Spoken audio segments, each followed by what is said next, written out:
LabTalks. The non-fungible podcast.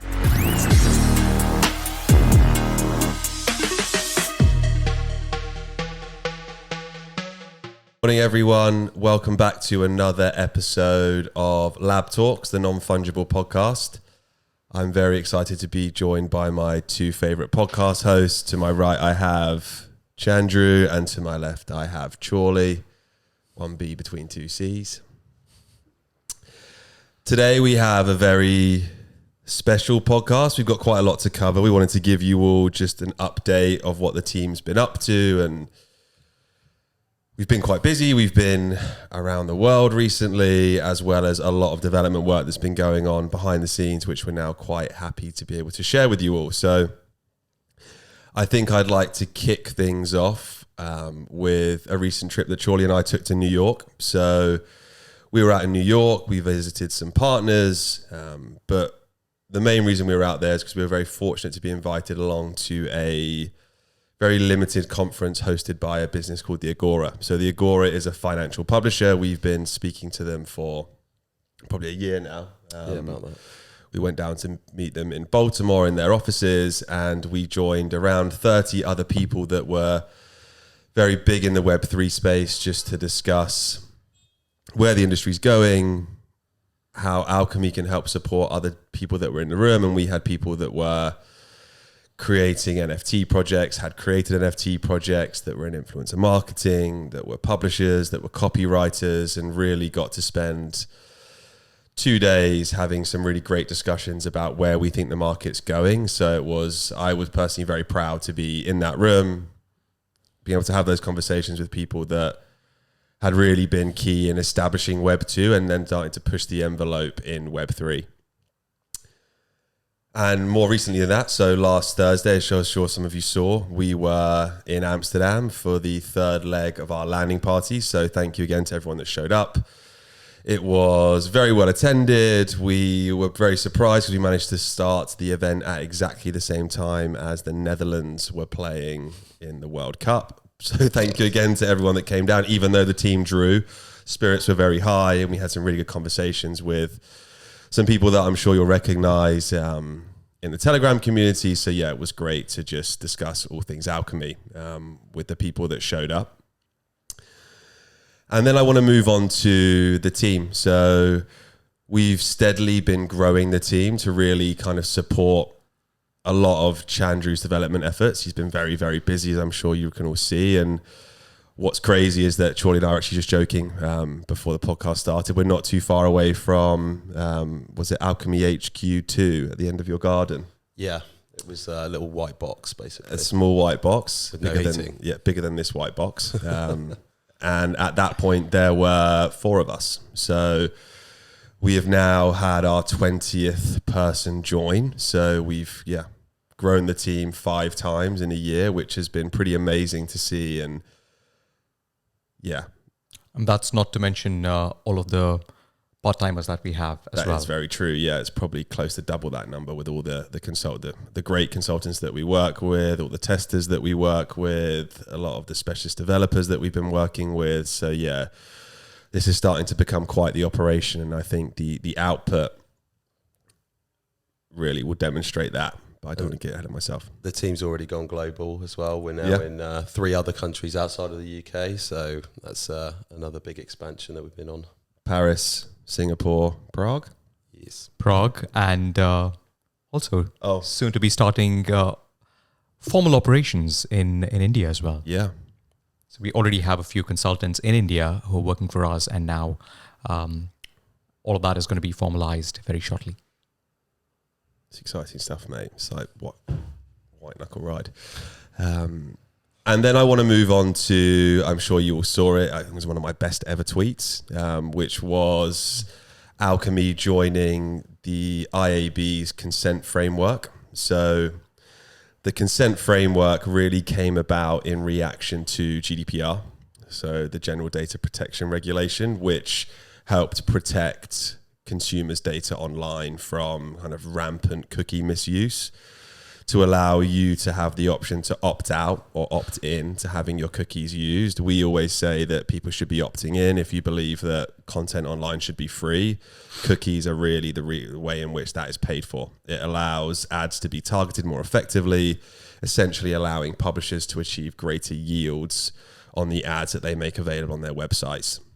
I think a lot of people sometimes worry that their phone is listening to them, but really all a cookie is a alphanumeric string that tracks some of the websites that you went on, your IP address, whether you'd clicked an ad in the past, to really put together what is quite a vague picture of how your interests might be relevant to a particular advertiser. If you're a sports brand and you're visiting lots of sports sites and you're buying football boots, that then becomes very interesting for a brand like Nike to show you the latest pair of football boots or the socks that go with your football boots, and in doing so achieve a greater ad performance, so that encourages advertisers to spend more money to really give publishers more bang for their buck on the ads that are served on their page. Because without a cookie, it's actually very difficult to even know that the ad existed. You can't drop an impression tracker, so it really is very detrimental to publishers if you don't allow cookies. So yeah, allow some cookies.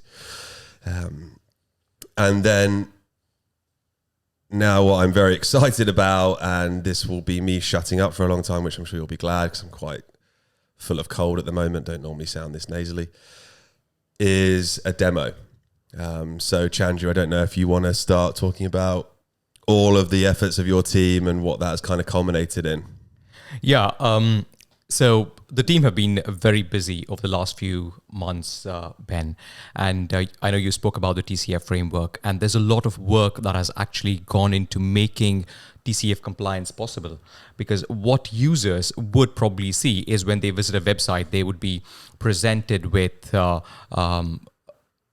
a consent form from a consent management platform, which would say, okay, opt-in or out, legitimate interest, enabled, disabled, and so on. But each of the vendors that are listed in that TCF or on that consent management platform that you have will need to abide by what they have declared.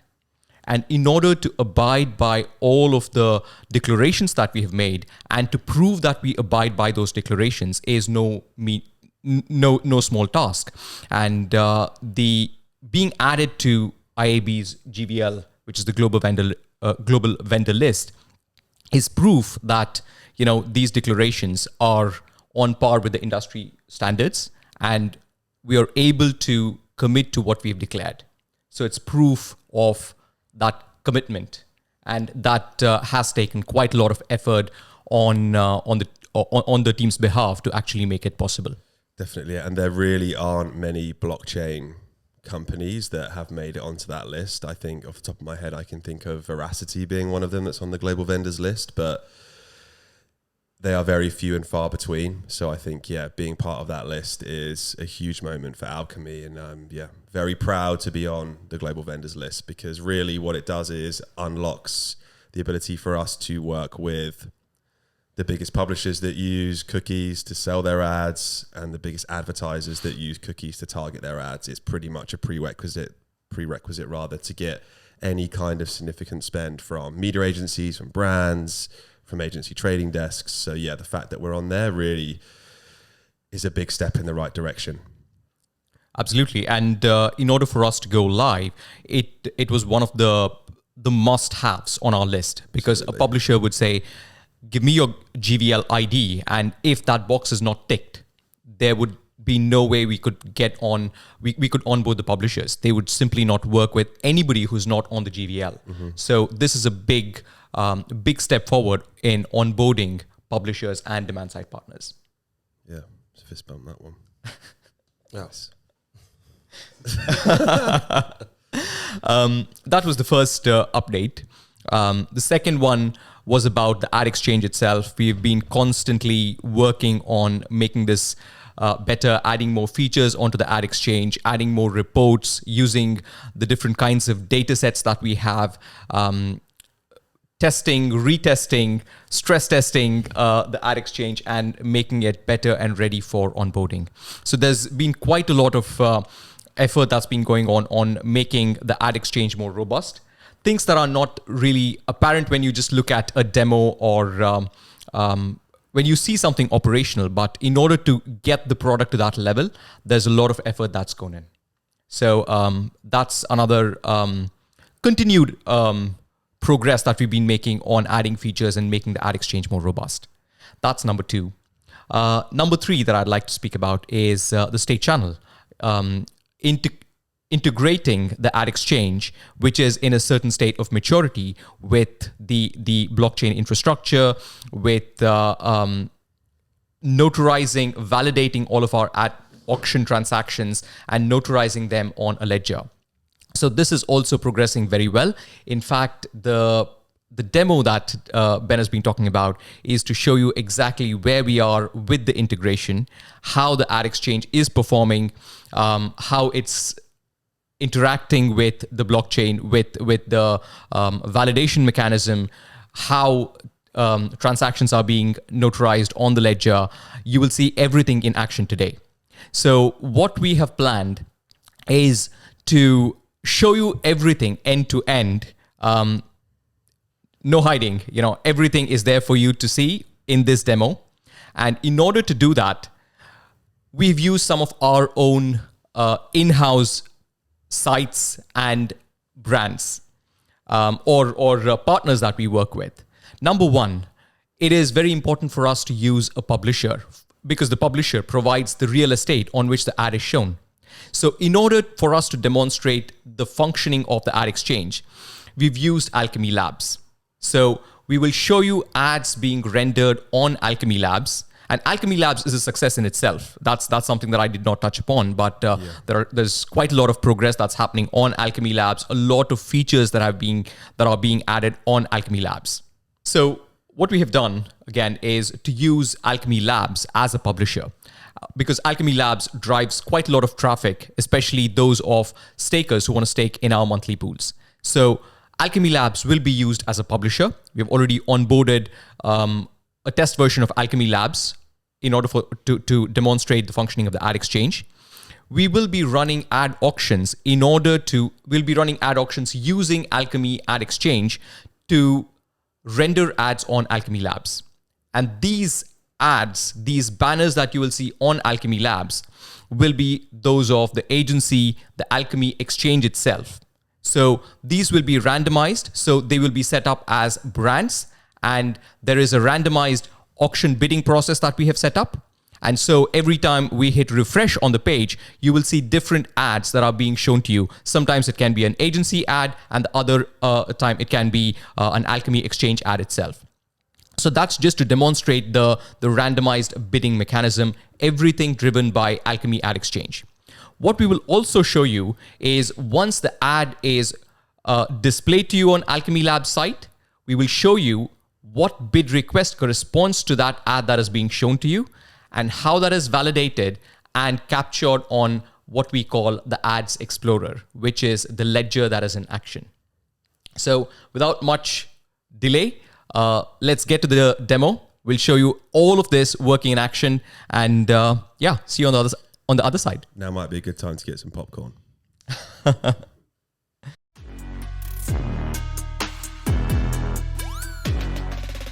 Hello. Welcome to the demo that we've just been talking about.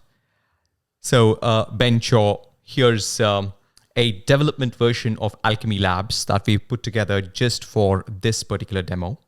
And if you were to go on to the latest version of Alkimi Labs, you'll see a lot more features now. But the version that's being used for demo is slightly older, so bear with me there. What you will see here is I hit refresh on the Alkimi Labs page, and you see 2 banners, which are advertising banners that are shown on Alkimi Labs. One is for the Alkimi, the agency, and the other is for Alkimi Ad Exchange itself. So we can look at this as Alkimi Labs being replaced by any publisher of choice.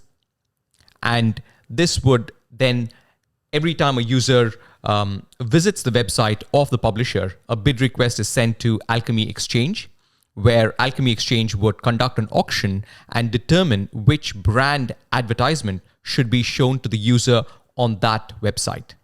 This is all being done using a backend which is driven by Alkimi Ad Exchange. So the ad banners that you see here, the Alkimi Ad Exchange banner here and the agency banner here, show that there has been an auction that was conducted by Alkimi Ad Exchange, and based on a randomized bidding process, randomized just for the sake of this demo, an auction was conducted, and the winning response, the creative associated with the winning response, was shown to the user on the Alkimi Labs page. Let's hit refresh again, and you can hopefully see that the randomized bid process kicks in and you see different ads. Right on cue. Nice. You see, now when we hit refresh, the banners changed from the last time. So that shows that there has been a randomized bidding process, and the auction mechanism is actually selecting the ad to be displayed on the Alkimi Labs site, and the winning ad is shown to the user on the website. This is just the front end as to what the users will see. This goes to show that the onboarding process as far as the supply side with the publishers is working as expected. This also shows that the onboarding of the DSPs brands also works as expected. We've just used the randomized bidding process for the sake of this demo, as I was saying, but that is the responsibility of the demand side partners. And once we start getting in those responses based on the bidding strategy of the brands, we will then be able to conduct the auction and then ensure that the creatives associated with the responses are displayed to the user.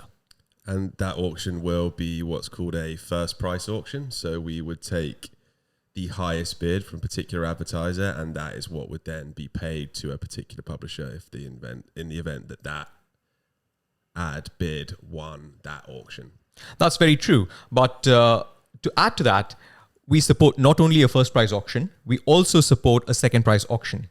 And it is configurable per publisher. So if the publisher were to say, we want to conduct a first price auction, we can configure the publisher to operate on a first price auction. But if they prefer a second price auction, we can do that as well. It's just a switch that we have to turn off or on. Yeah, and second price auctions, I always think like eBay. So an advertiser will have their max bid, let's say of $5 per 1,000 impressions. But if the next highest bid is $1, they will pay $1.01. So it heavily favors advertisers in that position, and then also allows a publisher to capture more yield in some instances. But I'm sure there'll be a combination of the two that we see across the Absolutely. exchange.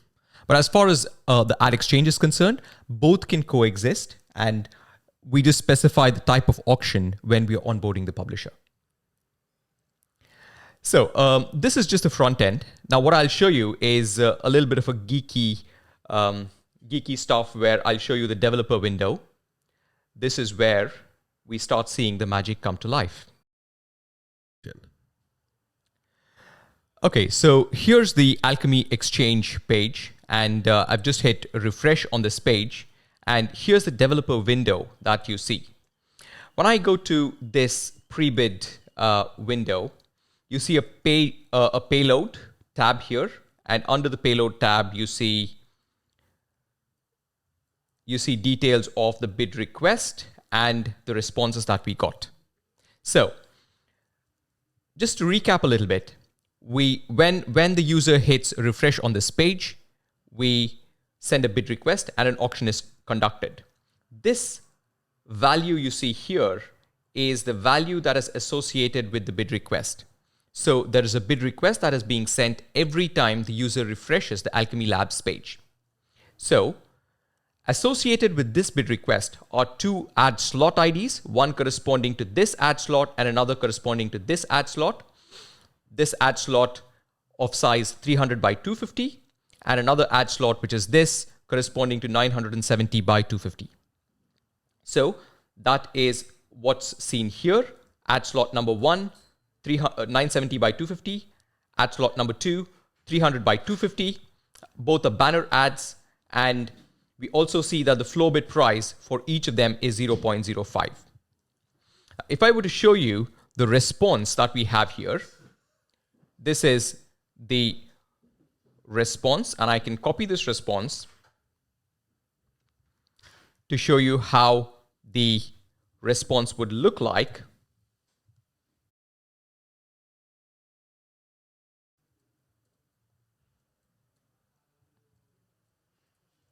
So this is how the response would look like. We have the first ad slot, which is 300 by 250 with a base price of 0.05, and the second ad slot 970 by 250 with a base price of 0.05 again. And the first ad slot, the winning response was for 0.6 CPM, while the second ad slot was a response of 0.7 CPM. So if we just remember those values, we go back to the Alkimi Labs developer window and we can copy the bid request associated with this ad. And I will now introduce you to what we call the Alkimi Exchange Explorer or the Ads Explorer. And if I were to search for that bid request, we can see that this is the bid request that has been validated by our private testnet, and that is the ad auction that's been captured on our Ads Explorer. So I open this in a new tab, and you see all of the transaction details associated with that ad auction. This is the bid request ID that we saw on the Alkimi Labs developer window, and that's been captured here. This is the transaction hash associated with the bid, with the ad auction, the bid request ID, and there is a hash value that is associated with that bid request. So what we have done is only captured parts of the bid request and the responses on the ledger, on the Ads Explorer. But the complete raw data set is available on our centralized database. And to ensure that the data that is on the database is auditable, we have allowed the publishers and the DSPs to programmatically retrieve that raw data, compute the hash value associated with that data, and that hash value should match with the hash value captured on the ledger. So this would ensure that the publishers and the DSPs are completely sure that the data that is captured on the centralized database has not been modified and is very, very authentic. So as we saw, there are two ad slots that was associated with the page that we saw. So by scrolling through this, we can go to the details of each of these ad slots. So this is the ad slot ID that we had seen, which is the one ending in 32C5, which is what you see here, which is the second ad slot. And we can also see that the floor bid price of that ad slot was 0.05, and we have three different responses that we got for that particular ad slot. And we see that the first response was 0.6 CPM, 0.55 CPM for the second one, 0.5 for the third one. So the ad auction should have been won by the first response, which was 0.6, as we saw on the JSON formatter as well. But what we did not see here on the JSON formatter was what were the other IDs, what were the other responses that we got, and how they were actually different from the response that won the auction. So this is the winning bid response, and for each of these responses, we have a hash value associated with them, which corresponds to the hash that you would get by retrieving the raw data from the centralized database and computing the hash. So again, that would provide you with the auditability feature of Alkimi Exchange.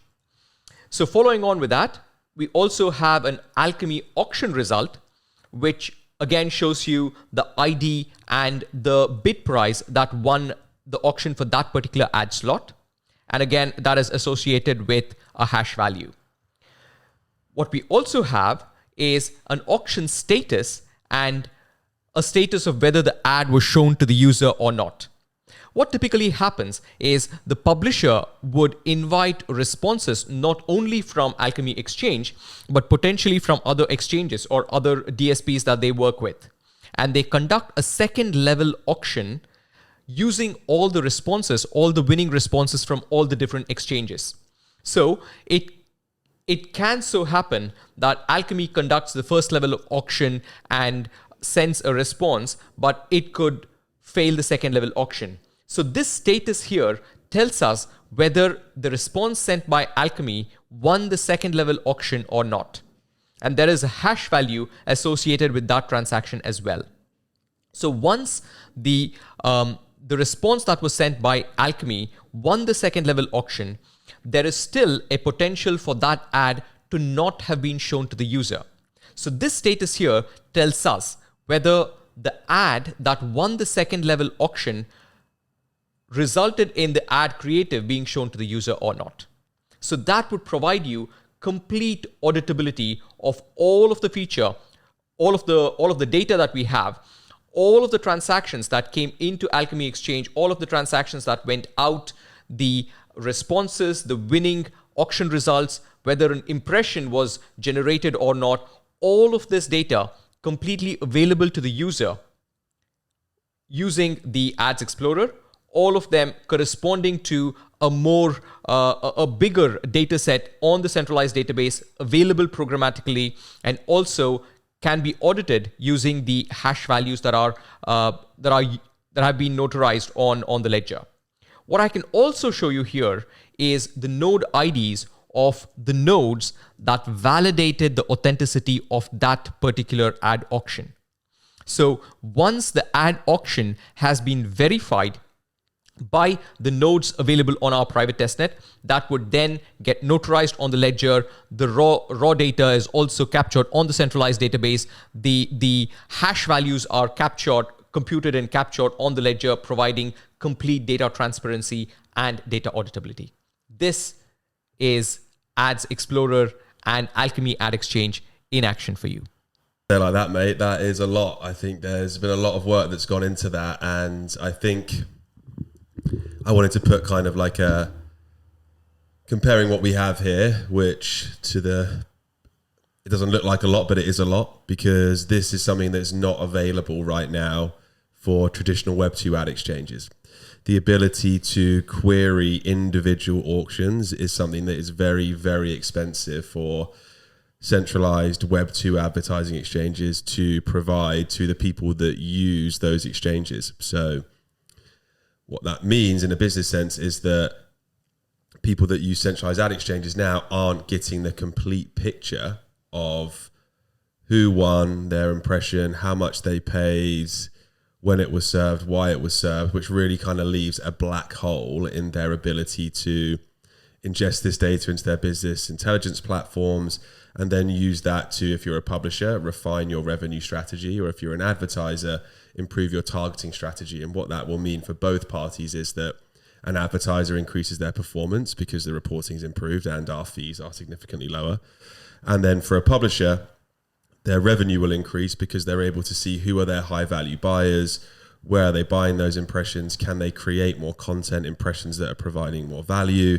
And again, the fees are lower, so they see more of the revenue that's coming from that advertiser in the first instance. So this really is quite groundbreaking for the Web2 ad exchange world. And this being the first iteration is that already hugely exciting. And I'm excited to see how we add more and more depth to the features here. And I think you can also start to see, if we think about node operators of the future, that they can see transactions that are being validated. They will know which rewards they're earning and where, because we have a ledger that is reporting on exactly what happened where, is agreed upon by all validators in the network, which might just be someone that holds ads tokens, but also could be a publisher that holds ads tokens as well. So absolutely, people that are involved in the entire auction, the publisher, the advertiser, and the user, can now see what's happening. They can see where the data is being used. They can see how the data is being bought. They can see how the data is being sold, and really kind of take a step forwards for us to re-establishing the value exchange on the internet, which we've been saying for a long time now, and I think that It's been a pretty rough couple of weeks in crypto off the back of the FTX debacle. And I think what we're proving here is that we are using a blockchain to solve a real world problem and providing actual utility to a token that is going to solve issues that cost half a trillion dollar industry up to 30 to 40% of the potential revenue they're seeing. So Absolutely. I don't think it can be understated how significant it is that we've got to this point in our development. You and the team have been working on this now for, I would say, 18 months at most? Yeah, about 15 odd months, I think. 15 months. And just from my experience, previous Web2 companies, when they wanted to get to this point in their development, it was taking them 3 to 4 years to have this level and depth of features. So we are already trending at a much quicker pace than existing businesses.